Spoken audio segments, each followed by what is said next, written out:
A woman hears strange noises coming from her attic but is too afraid to check. Samantha Clark had just moved into the quiet outskirts of town, hoping to escape the chaos of city life. Her new house was an old Victorian home, creaking with age, but rich with character. With its ivy-covered exterior and weathered wooden floors, it seemed like the perfect retreat. But peace didn't last long. Every night, just after midnight, she began to hear soft thuds and faint creaks coming from the attic above her bedroom. At first, she chalked it up to the usual sounds of an old house, wood settling, wind brushing against the shingles. But these noises had rhythm, almost like footsteps. Still, exhausted from unpacking and adjusting to her new life, Samantha decided not to worry. She buried herself in warm blankets, telling herself it was just her imagination. But in the silence of the night, the attic seemed to whisper secrets of its own. Over the next few days, the attic noises grew more pronounced. No longer were they subtle creaks. Now they echoed like deliberate steps across the wooden beams. Sometimes it sounded like something or someone was dragging across the floor. Samantha tried to reason with herself. "It's just an old house," she muttered, sipping coffee with tired eyes.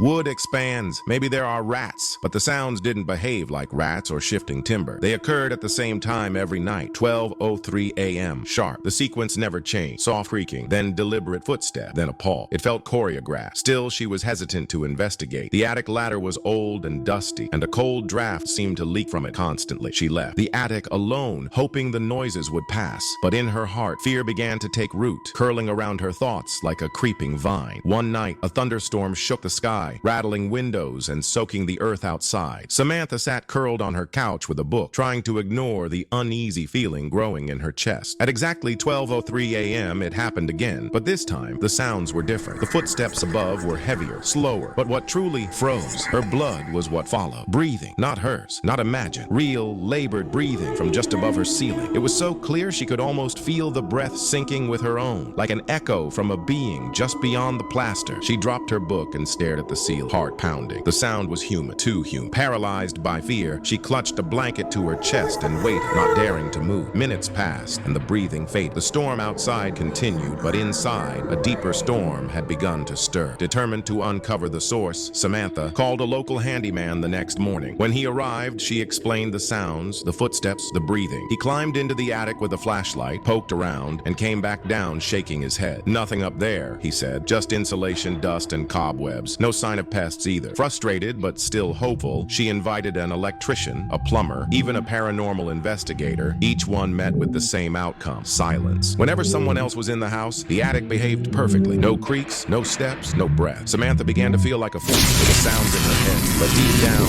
she knew what she'd heard. His presence, something or someone, hiding, watching, but it didn't want to be seen. Not yet. As days passed, the sounds returned, and they brought comfort. Samantha started getting these powers. They floated down from the attic like a forgotten conversation. Teeth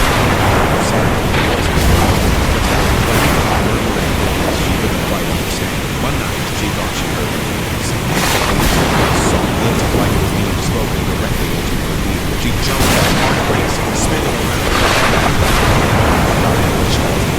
The attic creeping into the evening hours, growing bolder. The whispers didn't stop when she moved from room to room. They followed her, always coming from above. She started sleeping with the lights on, but that only seemed to encourage the darkness. Something was speaking to her. Something wanted to be heard. Samantha couldn't take it anymore. One rainy afternoon, she mustered the courage to climb into the attic. Her hands trembled as she pulled the creaky ladder down and ascended with a flashlight. The air up there was stale, thick with dust and silence. She scanned the space. Old boxes, covered furniture, forgotten memories. Nothing out of place, no signs of life, no one hiding. Yet the moment she turned off the flashlight to leave, she heard a soft thud behind her, spinning around. The beam flicked back on, but again, nothing. The attic was empty. She descended quickly, locking the hatch behind her. But that night, the sounds returned with fury. Footsteps, louder than ever. Breathing, quicker, heavier. Whispers, insistent. And now, scratching like fingernails on wood. The attic wasn't hiding something. It was playing with her, watching her response. It wanted her afraid, and it was succeeding. A few nights later, later, unable to sleep, Samantha returned to the attic with a resolve she hadn't felt before. She searched deeper this time, opening old trunks and dusty boxes. In one corner, beneath a moth-eaten tarp, she found a small chest. Inside were dozens of black and white photographs. As she sifted through them, her breath caught in her throat. The woman in the photos looked just like her. Same face, same eyes, same mole on the cheek. Some images were decades old, yet the resemblance was uncanny. In one photo, the woman stood at a window in the same living room Samantha now occupied. Another showed her in the attic with a man whose face was scratched out. The dates on the back read 1952. Marion Clark. Samantha felt her knees weaken. Her last name, her house, her face. She wasn't just a stranger here. She was part of its story. The days blurred together as Samantha's sleep deteriorated. The whispers were no longer distant. They were now in her ear, close, personal. They spoke in fragmented sentences, pleading, warning, whispering names she didn't recognize. And then came the shadow. At first, she thought it was just tricks of the light, a figure in the corner of her eye, but it began to show itself more clearly. A tall, thin silhouette lurking in the hallway, reflected in mirrors, passing behind her just as she turned. It never showed its face. Always just a shape, always in the corner, never full. Samantha felt her grip on reality slipping. She began documenting everything, filming, journaling, begging for proof she wasn't going mad, but the camera never caught what she saw. The shadow played by its own rules, bound to her eyes alone, and it was getting closer. The transformation was slow but undeniable. One night, Samantha awoke to the creak of her bedroom door. Her eyes shot open to see a figure standing at the foot of her bed. Not a shadow this time. A person, vague, featureless, but undeniably real. It didn't move. It didn't speak. It just stood, breathing, watching. Samantha couldn't scream. She couldn't move. Her body was frozen with terror. The figure disappeared as quickly as it came, retreating into the hallway up the attic stairs. It happened again the next night, and the next. The figure was no longer confined to the attic. It had come down. It had found her. It wasn't hiding anymore. Now it walked freely. Now it claimed the house as its own, and Samantha could feel